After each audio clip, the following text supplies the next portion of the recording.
YouTuber, salam jumpa kembali dengan channel Branding IT. Videonya isinya daging semua bro.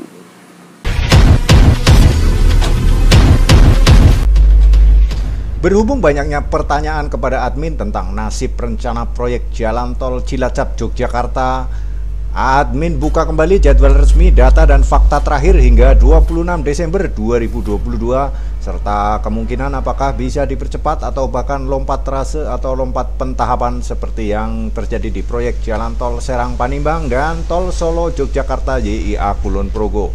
Mendahulukan trase akibat penyesuaian di lapangan juga terjadi di proyek Jalan Tol Trans Sumatera.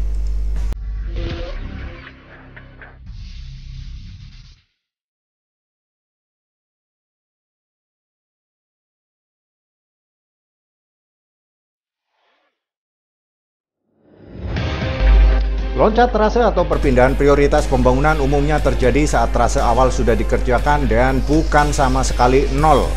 Contohnya trase Solo Jogja dan Jogja Bawen telah dimulai hingga konstruksi 40 hingga 50% dan pembayaran UGR hingga 60-70%. Namun kemudian dialihkan fokus ke trase atau pentahapan 3 Yogyakarta YIA Kulon Progo. Ya, lumrah saja lur. Ibarat membangun rumah yang tadinya fokus mengerjakan dapur kemudian beralih ke fokus bagian depan rumah atau samping. Tentu dengan berbagai pertimbangan yang memang mendesak sesuai kondisi saat pengerjaan. Yang penting bukan mangkrak atau gagal. Proyek Tol Yogyakarta Cilacap mungkin juga mengalami loncat trase atau prioritas pentahapan meski jadwal telah ditetapkan. Jadwal resminya Tol Yogyakarta Cilacap akan dimulai dengan beberapa tahap.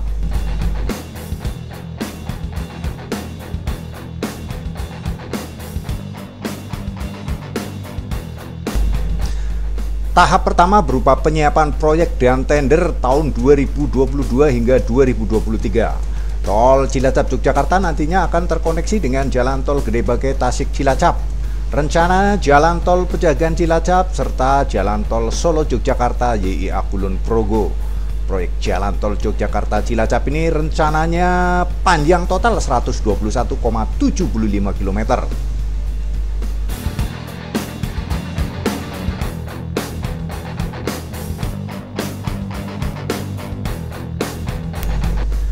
Tahap kedua berikutnya adalah financial close dan pembebasan lahan.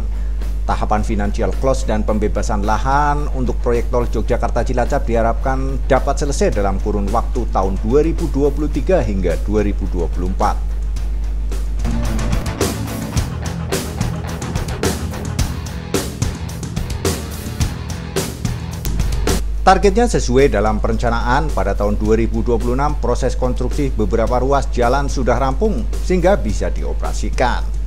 Nah, kalau dilihat dari jadwal ini, tahun 2026 sudah ada yang selesai dan dapat dioperasikan, maka kemungkinan loncat trase atau peralihan pentahapan dapat terjadi. Analisa admin ada pada seksi Purworejo ke Bandara YIA. Trase ini paling mungkin mendapat prioritas karena tahapan ini dapat langsung menguntungkan BPJT terkait akses ke Bandara YIA dan arus dari Jalan Pansela. Kemungkinan kedua loncat trase atau loncat pentahapan juga terjadi pada trase Cilacap di titik Kecamatan Kesugihan ke utara mengarah ke Purwokerto dan Pejagan. Trase ini cukup seksi mengingat ada Bandara Tunggul Wulung Cilacap dan Bandara Jenderal Besar Sudirman Purbalingga. Trase ini juga memecah penumpukan kendaraan di Pejagan dan sekitarnya sekaligus junction Kesugihan sebagai pertemuan 3 jalan tol yaitu Tol Bandung Cilacap, Tol Cilacap Yogyakarta, dan Tol Cilacap Tegal.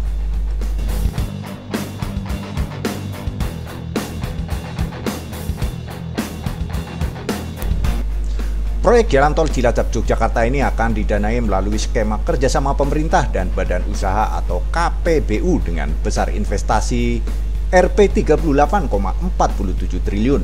Di antara total dana tersebut, biaya yang akan dialokasikan pengadaan atau pembayaran tanah porsi pemerintah sebesar 2,37 triliun. Sementara besar dana yang dihabiskan untuk konstruksi sebesar 27,21 triliun.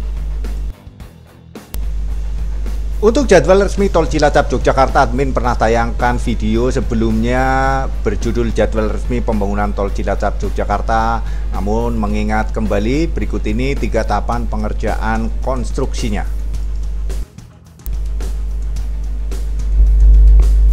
Tahap pertama, konstruksi berlangsung mulai kuartal ketiga 2024 hingga kuartal kedua 2026. Tahap kedua, konstruksi akan berlangsung pada kuartal ketiga 2026 hingga kuartal kedua 2028. Dan tahap ketiga konstruksi direncanakan kuartal ketiga 2027 hingga kuartal kedua 2029. Ya, sekali lagi Jalan Tol Cilacap Yogyakarta akan terkoneksi dengan Jalan Tol Gede Bage Tasik Cilacap, rencana Jalan Tol Pejagan Cilacap, serta dengan Jalan Tol Solo Yogyakarta YIA Kulon Progo.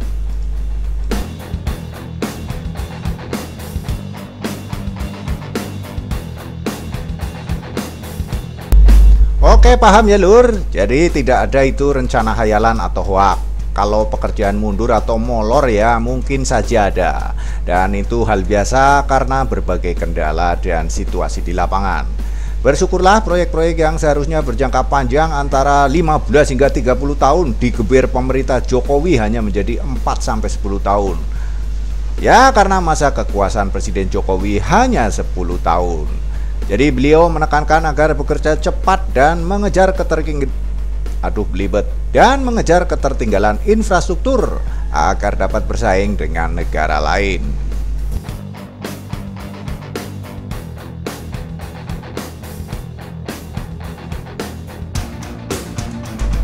Sebagai rakyat biasa, berdoa dan mendukung saja lur. Tidak perlu ikut pusing mikirin hutang negara. Biarkanlah hutang negara yang mikir dan ngurusin para pemimpin dan pejabatnya.